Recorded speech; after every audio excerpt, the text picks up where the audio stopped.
makan, mau minum, mau bergaul, mau bekerja, ilmu agama akan datang seperti bodyguard. Ini boleh, ini nggak boleh.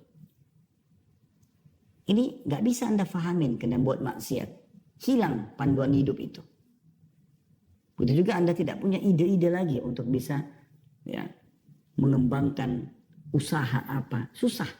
Karena kemaksiatan yang sedang terjadi. Sebaliknya orang-orang yang taat, orang yang beriman itu akan lebih mudah bagi dia. Yang ketiga, akan terhalangi dari rezeki yang Allah berikan.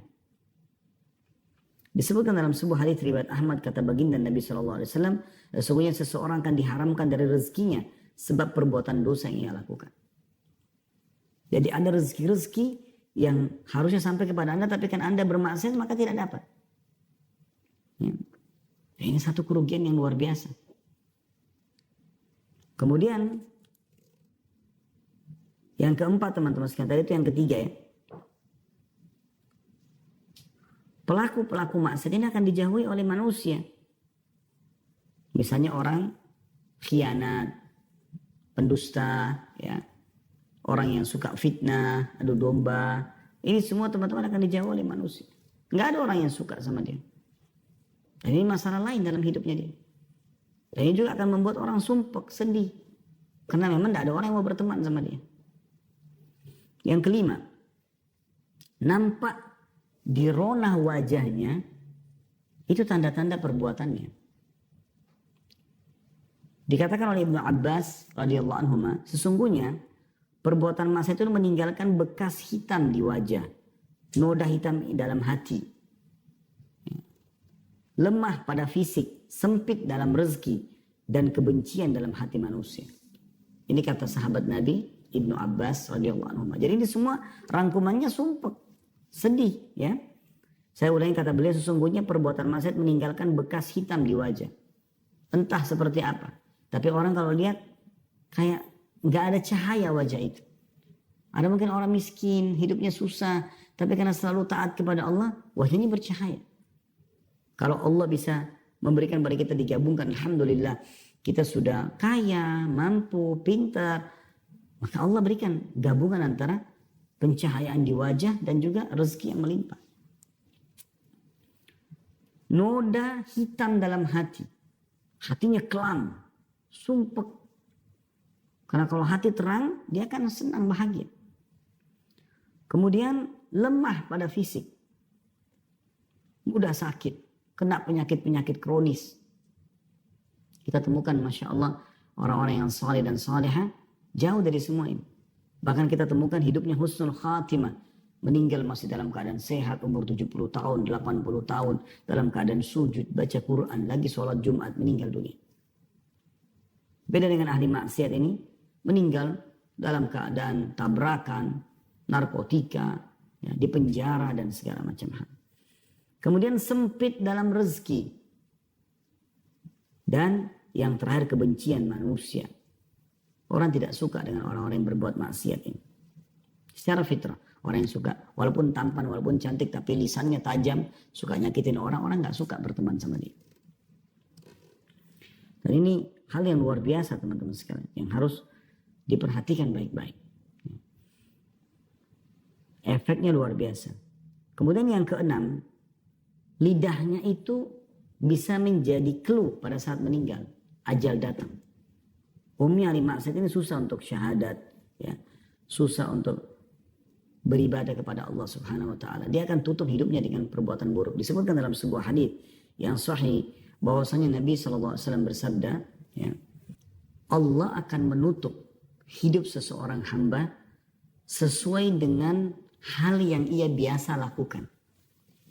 Jadi kalau teman-teman mau lihat orang ini husnul khatimah atau su'ul khatimah, apakah hidupnya baik atau buruk, ya, itu teman-teman sekalian lihat beberapa hari sebelum dia meninggal. Dia kalau terbiasa mengerjakan satu perbuatan dalam hidupnya walaupun manusia tidak tahu, Allah akan buat dia melakukan itu. Misal contoh, selama ini orang tidak pernah tahu dia itu berzina misalnya. Maka pada saat mau meninggal, dia akan melakukan perbuatan itu sehingga nanti Allah tutup hidupnya dengan itu. Atau khamr, atau mencuri, atau riba, atau apa saja. Dan sebaliknya orang-orang yang terbiasa dengan perbuatan amal soleh, Allah akan tutup hidupnya beberapa hari sebelum dia meninggal dengan maksimal mengerjakan ibadah. Misalnya dia biasa baca Quran, biasa sholat malam, biasa sholat duha, biasa sholat di masjid. Nanti Allah tutup hidupnya dengan itu.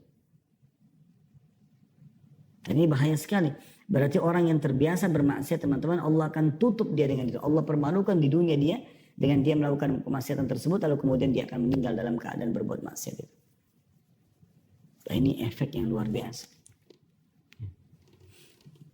Yang lebih luar biasa lagi teman-teman, yang terakhir adalah yang ke-8 ya, kurang lebih. Itu bisa terwariskan perbuatan-perbuatan buruk ini. Sebagaimana amal soleh juga bisa terwariskan. Sekarang kalau terwariskan itu begini maksudnya. Teman-teman kalau biasa melakukan satu kemaksiatan, Anda kan akan kerjakan itu, akan dilihat oleh anak-anak. Anak-anak mungkin akan menjadikan sebagai contoh dan tolok ukur. Oh ternyata ayah saya itu begini, ibu saya itu begini. Kita temukan dalam rumah tangga teman-teman sekalian, kalau seandainya ada orang yang terbiasa teriak-teriak misalnya, bertengkar, berkelahi sama pasangannya. Nah dia temukan anaknya itu memang suka teriak-teriak. Kalau di rumah itu santun, sopan, baik. Maka juga begitu kondisi anak-anaknya. Keluarga itu biasa orang tuanya sholat, ya, berbagi, bersedekah, anak juga akan seperti itu. Tapi kalau mereka biasa buat kemaksiatan, anak juga kita akan temukan seperti itu. Yang kita temukan biasa orang-orang yang istilahkan broken home dan segala macam. Anak-anaknya karena dilihat ibunya sama laki-laki lain, ayahnya sama laki-laki lain. Di rumah ada khamar, di rumah ada narkotika dan segala macam. Anaknya jadi ikut-ikutan. Dan itu terwariskan. Itu bahaya sekali. Makanya Umar bin Khattab radhiyallahu anhu itu pernah lewat di rumah salah satu penjual susu di kota Madinah di malam hari. Kebetulan yang jual susu ini seorang nenek tua punya cucu. Cucunya perempuan. Kemudian dia mengatakan pada cucunya, susu sekarang ini mulai banyak saingan yang menjual. Dan kita perlu menambah dengan air, campur dengan air. Supaya kita juga bisa dapat keuntungan. Kata cucunya, perempuan juga cucunya mengatakan kepada neneknya, kalau Umar tahu, Umar akan marah dengan kita. Sebenarnya Umar bin Khattab radhiyallahu anhu lagi ada di dekat dinding rumah mereka. Ya. Dia sedang mendengar itu. Tapi mereka berdua ini tidak tahu kalau Umar bin Khattab ada di situ. Maka kata neneknya, Umar gak ada, Umar gak dengar.